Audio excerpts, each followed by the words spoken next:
Hello everyone, welcome to my channel.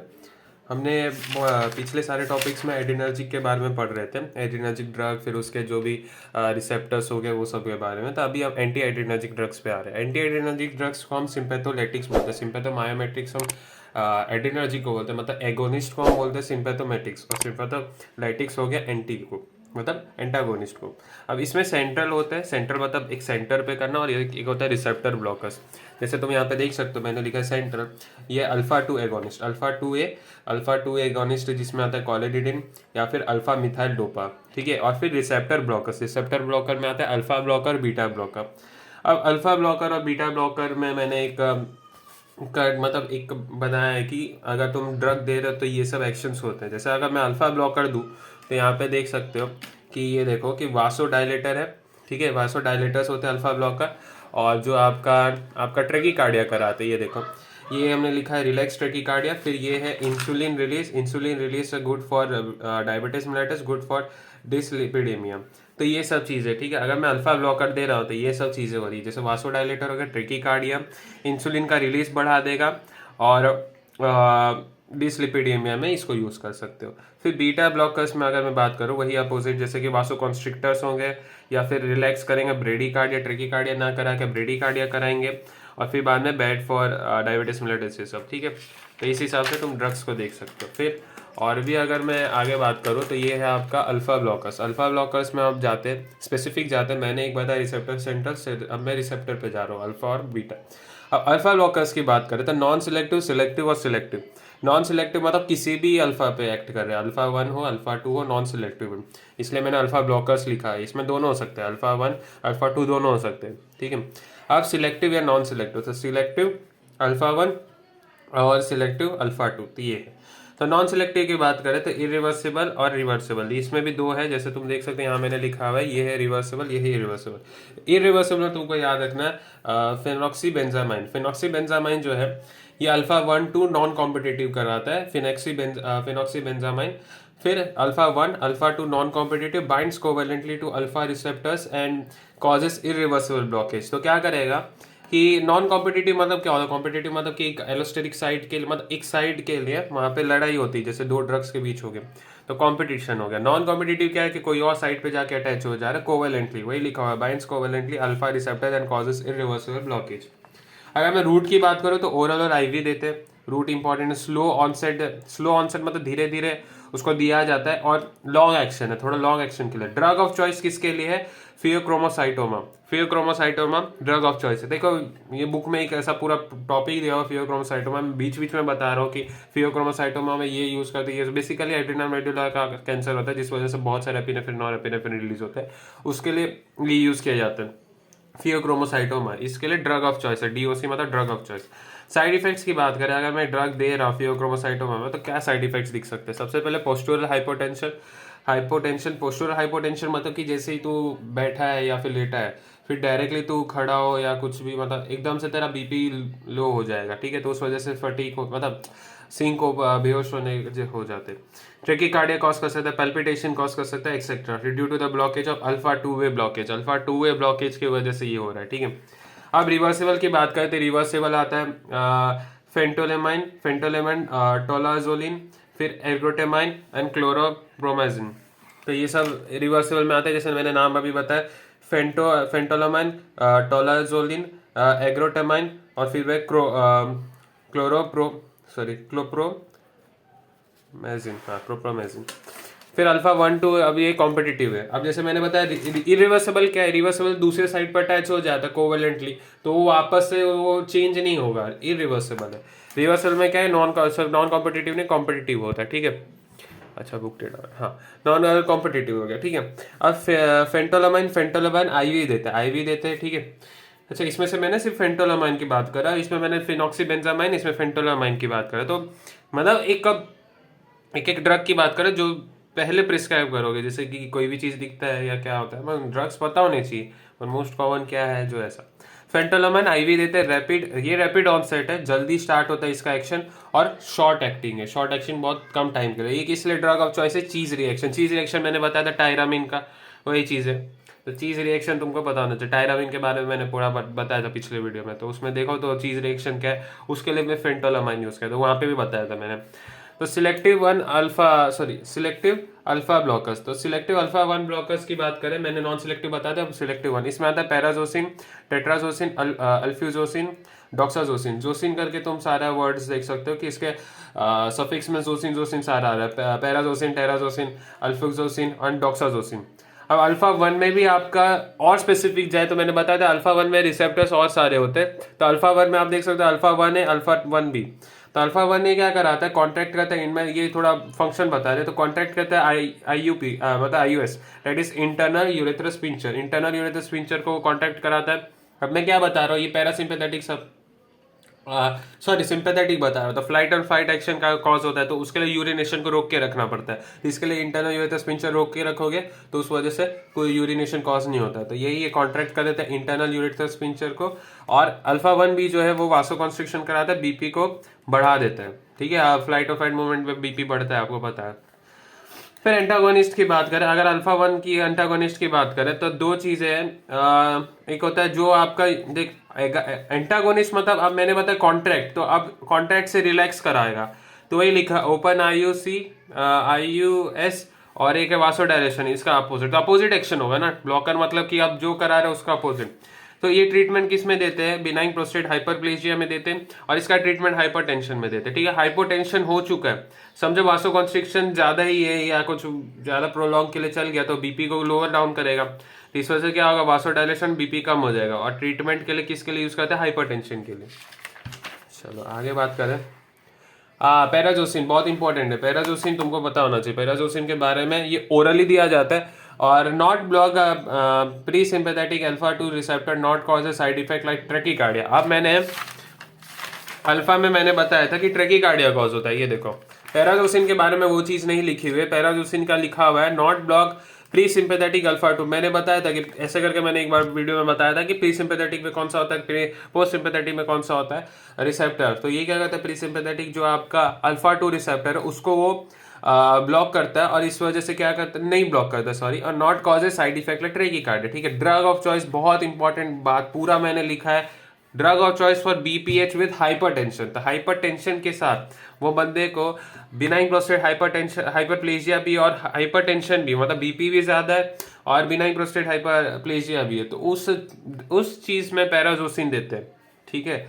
अब side effects की बात करें तो पोस्टुरल हाइपोटेंशन है सिंकोप, मैंने बताया था सिंकोप, ये पूरा मैंने पिछले में बताया, सिंकोप मतलब कि बेहोश हो जाता है, डायरेक्टली तो खड़ा होगा, बीपी लोअर होगा, ज्यादा ही लोअर हो जाने की वजह से बेहोश हो जाता है, उसको बोलते हैं postural hypotension and syncope due to first dose effect, पहला डोज इफेक्ट की वजह से होता है। फर्स्ट डोज इफेक्ट क्या होता है, occurs with in 30 to 90 minute of the oral admission, जैसे तूने ड्रग दिया तो उसके 30 से 90 मिनट के में ये सब चीज अकर हो सकती है, मतलब साइड इफेक्ट दिखेंगी ये वाला, इसलिए हम क्या करते हैं, इनिशियल डोज को कम देते, ठीक है। 20 वाल and should be given at an bed time, अब सोए हो, ठीक है, रात के टाइम ही आप सो जा रहे हो तो ठीक है, तब तो प्रॉब्लम नहीं है। अब जैसे ये तेरा वर्किंग है, जैसे कि तू खाया थोड़ी देर आराम के फिर डायरेक्ट उठ रहा है, फिर खा के मतलब कोई वर्किंग में है, तो फिर तूने टैबलेट लिया फिर बाद में खड़ा हो रहा है, तो ओरली लेने से ही प्रॉब्लम हो सकती है, इसलिए बेड टाइम पे दिया जाता है और छोटे छोटे अमाउंट में दिया जाता है, ठीक है। और फ्लॉपी आइरिस सिंड्रोम भी इससे होता है, ठीक है। साइड इफेक्ट्स पोस्टुरल हाइपोटेंशियल सिंकोप और फ्लॉपी आइरिस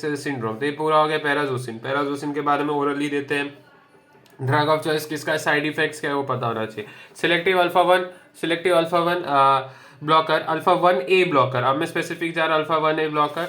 अब जैसे मैंने यहाँ पे बताया 1A और 1B, अब 1A के बारे में जा रहे हैं, तो 1A में क्या लिखा हुआ है, टेम्सुलोसिन और सिलोडोसिन, तो ये होता है ड्रग ऑफ टेम्सुलोसिन के बारे में हम बताएंगे। टेम्सुलोसिन जो होता है हाइपरटेंशन में नहीं, सिर्फ benign prostate hyperplasia, sorry hypertension क्यों बोल रहा हूँ, बिनाइन प्रोस्टेट हाइपरप्लेजिया है तो उसमें तुम देगा टेम्सुलोसिन, जब उसको हाइपरटेंशन नहीं, ठीक है, तो टेम्सुलोसिन कब देते हैं, जब BPH हो, सिर्फ BPH हो, तो उसमें देते हैं टेम्सुलोसिन। जैसे treatment of benign prostate hypertension में दो चीज है, एक होता है कि आपका ओपन करता है इंटरनल यूरेथ्रस पिंचर को, ठीक है, मैं ड्रॉ करके बता सकता हूँ, समझ जाओगे कि इंटरनल यूरेथ्रस पिंचर को ओपन करना, और एक है कि साइज ऑफ प्रोस्टेट को, अब एक कॉज होता है बिनाइन प्रोस्टेट हाइपरप्लेजिया की साइज बढ़ जाता है, मतलब वही नाम है बिनाइन प्रोस्टेट हाइपरप्लेजिया, मतलब प्रोस्टेट का हाइपरप्लेजिया हो रहा है, इस वजह से क्या होता है कि आपका यूरेथ्रस पिंचर बंद हो जाता है, है ना, साइज बढ़ने से। तो यही देखे टेम्सुलोसिन विदाउट हाइपरटेंशन, अगर आपका बीपीएच है और हाइपरटेंशन नहीं है तो उसमें आप टेम्सुलोसिन दोगे। और जैसे ही आपका पैराजोसिन दोगे जब उसका हाइपरटेंशन है, तो पैराजोसिन देते हैं आप हाइपरटेंशन में जब बीपीएच हाइपरटेंशन के साथ हो। ठीक है, अगला है इसका साइड इफेक्ट है रेट्रोग्रेड इजैकुलेशन। रेट्रोग्रेड इजैकुलेशन की जैसे कि आप इंटरकोर्स वगैरह जो भी होता है तो उसमें जब इजैकुलेशन का होता है तो बैकवर्ड इजैकुलेशन हो जाता है सीमन का, तो उसको होता है रेट्रोग्रेड। रेट्रोग्रेड मतलब पीछे की तरफ, ठीक है, वापस से चला जाता है, वो बोलते हैं। चलो, फिर साइज ऑफ प्रोस्टेट को कम करने के लिए आप देते हो 5 अल्फा जो होता है 5 alpha reductase inhibitors. 5 alpha reductase inhibitor तुमको ये पता होना चाहिए टेस्टिस जो डेवलपमेंट के टाइम पे बनता है डीटीएच होता है डाईहाइड्रोटेस्टोस्टेरॉन। टेस्टिस से कन्वर्ट होता है डाईहाइड्रोटेस्टोस्टेरॉन, मतलब टेस्टोस्टेरॉन कन्वर्ट होता है डाईहाइड्रोटेस्टोस्टेरॉन।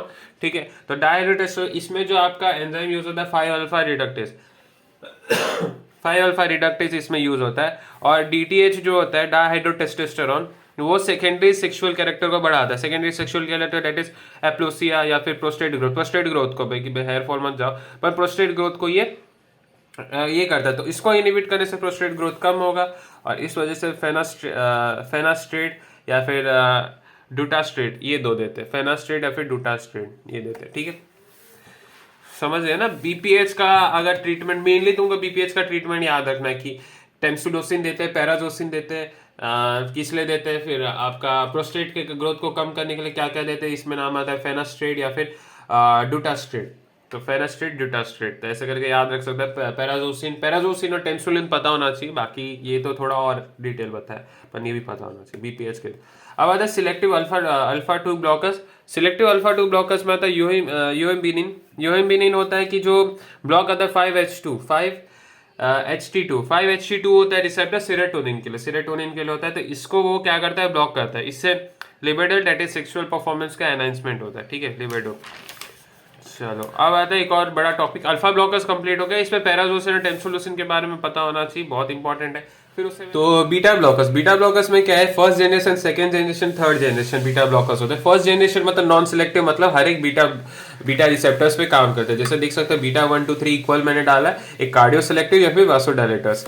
अच्छा, तो फर्स्ट जनरेशन में क्या गया था, प्रोपेनोनॉल, पेनब्यूटेनॉल और पिंडोलॉल, नाइडोलॉल, टीमोलॉल और सोटालॉल। तो ये सारे नाम होते हैं। ठीक है, फर्स्ट जनरेशन में मतलब ये सारे ड्रग्स होते हैं non selective. Second generation cardio selective में बीम करके याद रख सकते हैं, BEAAM।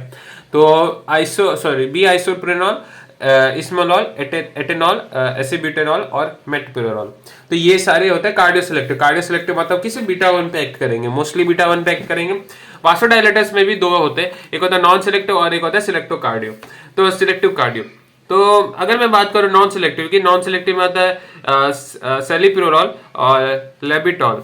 तो सारे लॉल करके आ रहे हैं ना, बीटा ब्लॉकर्स में मैंने बताया कि LOL करके सारे करके याद कर सकता हूँ। बेसिकली सल्फिक सारे में LOL आ रहा है। ठीक है, अच्छा, कार्बिडोल। अच्छा, तुमको एक दो चीज बताना था, मैंने गलती की यहाँ पे। कार्बिडिडॉल मैंने लिखने में गलती की। कार्बिडिडॉल जो होता है नॉन सिलेक्टिव होता है और सेलिप्रोलॉल होता है कार्डियो। ठीक है, तो ये सब ड्रग्स के नाम है, तुमको पता होने चाहिए थोड़ा मोड़ा। अगर मैं बात करें therapeutic use of cardio selective beta blockers, cardio selective की बात करें तो इसका थेराप्यूटिक मतलब कि आपने कोई डायग्नोस किया तो उसको क्योर करने के लिए आप थेराप्यूटिक्स जो करते हो, मतलब थेरेपी करते हो, तो उसके लिए क्या क्या तुमको यूज है इसका। तो हाइपरटेंशन में यूज किया जाता है angina prophylaxis and MIM that is myocardial infection. इस सब के लिए यूज किया जाता है हाइपरटेंशन, एंजाइना प्रोफिलैक्सिस। और ये बीटा ब्लॉकर्स जो है मेनली क्या करते हैं, हार्ट रेट को कम करते हैं, कॉन्ट्रैक्टिलिटी को कम करते हैं, BR that is blood pressure को कम करता है। आई थिंक सो BP लिखा होगा, मैंने BR क्यों लिखा। ठीक है, ये वाला मैं बता रहा हूँ। ठीक है, तो ये सारी चीजें होती है। ठीक है, तो तुमको ये पता आनी चाहिए। ठीक है, बीटा ब्लॉकर्स में मैंने बताया कि क्या क्या होता है। आगे बढ़ते हैं। अब है आपका और भी चीजें, जैसे मैंने बोला हाइपरटेंशन, एंजाइना प्रोफिलैक्सिस, MI, फिर कार्डियक अर्थमियास में यूज किया जाता है, कंजस्टिव हार्ट फेलियर में यूज किया जाता है, एओर्टिक डिसेक्शन मतलब कि एओर्टा का आप डिसेक्शन करते हो तो उसमें यूज किया जाता है। फिर आपका हाइपरट्रॉफिक ऑब्स्ट्रक्टिव कार्डियोमायोपैथी, इसमें यूज किया जाता है। तो थेराप्यूटिक यूज अगर मैं बात करूं कार्डियो सिलेक्टिव की, देखो ड्रग्स तुमको पता है अब इसका क्या यूज है वो पता होना चाहिए। सब पर्टिकुलर ड्रग्स तुम टेक्स्ट बुक से रीड कर सकते हो कि ये ड्रग ये क्या करता है स्पेसिफिकली, पर अगर तुमको बस थेराप्यूटिक यूज पता है तो उसमें ही बहुत बहुत ज्यादा मतलब ठीक है, नहीं तो और भी रीड कर सकते हो, मन इतना पता होता है तो ठीक है तुमको। Therapeutic use of non selective मैंने बताया, कार्डियो सिलेक्टिव का, अभी नॉन सिलेक्टिव का ये वाला बता रहा हूँ, ठीक है दिखने में, हाँ नॉन सिलेक्टिव का अब मैं बता रहा था ये वाला। अब थेराप्यूटिक यूज की बात करें अब नॉन सिलेक्टिव का, इसमें आता है pheochromocytoma, prophylaxis of migraine, migraine अब बाद में पढ़ेंगे, thyroid storm, essential tremors, essential tremors जो आपके रेस्टिंग होता है, इसेंशियल मतलब कोई काम करते हो तभी। फिर acute anxiety stress, portal hypertension और ग्लूकोमा, ये सब यूज किया जाता है। अच्छा अगर मैं ये देखो यहाँ पे मैंने ड्रग ऑफ चॉइस क्या लिखा है, प्रोपेनोनॉल। तो प्रोपेनोनॉल जो होता है ड्रग ऑफ चॉइस किस चीज के लिए होता है, आपका ये सारी चीजों के लिए। देखो मैंने एरो करके बनाया हुआ, ये देखो ये मैंने रेड में एरो बनाया, drug of choice is propranolol. इसमें आता है pheochromocytoma, prophylaxis of migraine, thyroid storm, essential tremors, acute anxiety stress, portal hypertension, ये सब। और ग्लूकोमा भी इसमें आता है। ग्लूकोमा के लिए अलग से होता है, ग्लूकोमा क्या आता है, एक्वस प्रोटेक्शन को कम करता है, इसके लिए कॉन्ट्राइंडिकेशन है क्योंकि ये कॉज कर देता है corneal anaesthesia. Beta blocker, aqueous protection, glaucoma के लिए अलग से टॉपिक्स आएंगे, ग्लूकोमा अलग से पढ़ाऊंगा। Side effects of beta blocker, side effects क्या क्या है बीटा ब्लॉकर्स के, तो मैंने पहले ही पढ़ा था, 2 टेबल करके मैंने बताया था। तो ब्रेडिकार्डिया कॉज करते हैं, एवी नोडल ब्लॉक होता है, कॉन्ट्राइंडिकेशन होता है अस्थमा में क्योंकि कॉन्स्ट्रिक्शंस करा देता है। फिर बाद वासो कॉन्स्ट्रिक्शन करता है ना, हमें डायलिटेशन की जरूरत पड़ती है। फिर वासोपैथिक एंजाइना और इम्पोर्टेंसी, ये सब होता है। तो बीटा 1 का ये है, बीटा 2 का ये है। आगे बढ़ते हैं, advantage of cardio selective beta blockers, BB क्यों लिया, हाँ बीटा ब्लॉकर्स ये can be given asthma COPD patients. तो कार्डियो सिलेक्टिव का मैंने बताया, अरे देखो अभी मैंने क्या क्या बताया, बीटा 1 और 2 का मैंने बताया, ठीक है। बीटा 3 का मतलब बीटा 1 का क्या क्या है, बीटा 1 का साइड इफेक्ट मैंने बताया, ब्रेडिकार्डिया और AV nodal block. Beta 1 blockers तुम दे सकते हो किसमें, अस्थमा पेशेंट में, तो वही एक चीज लिखा हुआ, बीटा 2 ब्लॉकर नहीं देते। तुमको ये याद रखना है कि बीटा 1 ब्लॉकर जो होता है वो दे सकते तुम इसमें अस्थमा पेशेंट में। Beta blockers mask symptoms of hypoglycemia due to the insulin except sweating. तो ये लिखा हुआ है बीटा ब्लॉकर मास्क मतलब उसकी तरह एक्ट करता है, सिम्टम्स देता है किसका, हाइपोग्लाइसीमिया का। ग्लाइसीमिया मतलब ग्लूकोज, तो ग्लूकोज का कमी पड़ जाता है due to insulin except sweating नहीं दिखाता because it control by sympathetic cholinergic system. तो स्वेटिंग को छोड़ के बाकी जो भी आपको सिम्टम्स दिखता है इसमें दिखता है, ठीक है। तो ये कंप्लीट होता है पूरा एड्रेनर्जिक, आपको पूरा एड्रेनर्जिक वाला टॉपिक मैंने बढ़ा दिया, मतलब सिंपैथेटिक वाला टॉपिक खत्म हो चुका है। अब इसके बाद यहाँ पे तुम देख सकते हो मैंने कॉलिनर्जिक का नोट्स बना चुका हूँ, तो कॉलिनर्जिक के वीडियोस आएंगे आगे। कुछ कॉलिनर्जिक के बाद आपका ग्लूकोमा का वीडियोस होते हैं, फिर बाद में कॉलिनर्जिक में ही कुछ आपका अलग अलग टॉपिक है, मैथ्यूस ग्रेविस है, फिर बाद में आई थिंक सो एक और टॉपिक है, एक और इम्पोर्टेंट, हाँ ओपी पॉइजनिंग। तो ये सब जो भी टॉपिक्स है उसके ऊपर वीडियोस बनेंगे। तो अच्छा लगा वीडियो तो सब्सक्राइब कीजिए, लाइक कीजिए और शेयर कीजिए जितने लोग को कर सकते हैं। और बहुत सारे टॉपिक्स का वीडियो बनाऊंगा, बहुत टाइम हो गया पर बनता रहेगा रेगुलर। Thank you.